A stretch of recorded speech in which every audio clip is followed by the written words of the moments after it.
ఈ వేదిక నుంచి మరొకసారి ఛత్రపతి శివాజీ మహారాజ్ కి కూడా నా నివాళులు అర్పించుకుంటున్నాను। मैं अल्लमा प्रभु और अक्क महादेवी जैसे शिव भक्तों को भी प्रणाम करता हूं। मैं श्री उయ్యాలవాడ नरसिम्हा रेड्डी गारू और हरि सर्वोत्तम राव जैसे महान स्वतंत्र सेनानियों को श्रद्धापूर्वक नमन करता हूं। అల్లమ్మ ప్రభు మరియు అక్క మహాదేవి వంటి గొప్ప శివభక్తులకి కూడా నేను నా నమస్కారాలు తెలియజేసుకుంటున్నాను। శ్రీ ఉయ్యాలవాడ నరసింహారెడ్డి గారు మరియు హరి సర్వోత్తమరావు గారు వంటి గొప్ప స్వాతంత్ర సమరయోధులకి కూడా నా శ్రద్ధాంజలి అర్పించుకుంటున్నాను। साथियों, हमारा आंध्र प्रदेश स्वाभिमान और संस्कृति की धरती है और साथ ही साइंस और इनोवेशन का सेंटर भी है।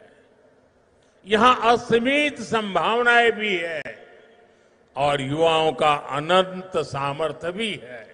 మిత్రులారా, మన ఆంధ్రప్రదేశ్ ఆత్మ గౌరవానికి మరియు సంస్కృతికి నిలయం। మరి ఇది సైన్స్ కు ఇన్నోవేషన్ కి కూడా ఒక కేంద్రం। ఇక్కడ అనంతమైన అవకాశాలు ఉన్నాయి మరియు ఇక్కడ యువతకి అపారమైనటువంటి శక్తి కూడా కలిగి ఉంది। आंध्र को अगर जरूरत थी तो सही विजन और सही नेतृत्व की जरूरत थी। आज चंद्रबाबू नायडू गारू और पवन कल्याण गारू के रूप में आंध्र के पास वो विजनरी लीडरशिप भी है और केंद्र सरकार का पूरा सहयोग भी है। ఆంధ్రాకి ఏదైనా అవసరం ఉంది అంటే ఒక సరైన విజన్ మరియు సరైన నాయకత్వంతాలకు అవసరం ఉంది।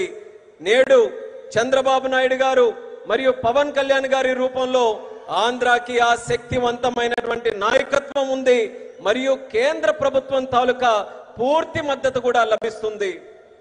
साथियों, पिछले 16 महीनों में आंध्र प्रदेश में विकास की गाड़ी तेज गति से दौड़ रही है।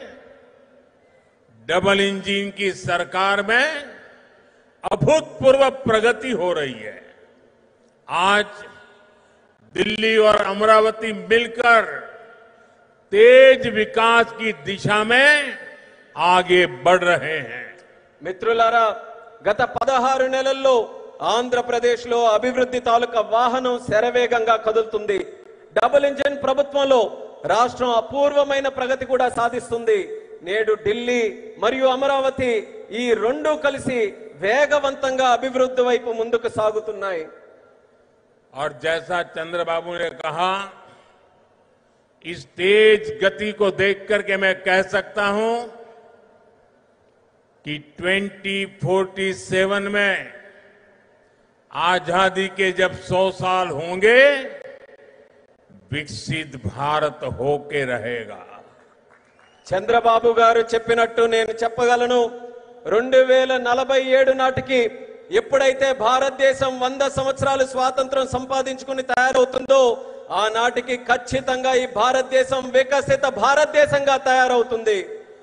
अभी बाबू ने बहुत ही भावना के साथ अपने विचारों को व्यक्त किया, लेकिन मैं विश्वास से कहता हूं कि 21वीं सदी हिंदुस्तान की सदी होने वाली है।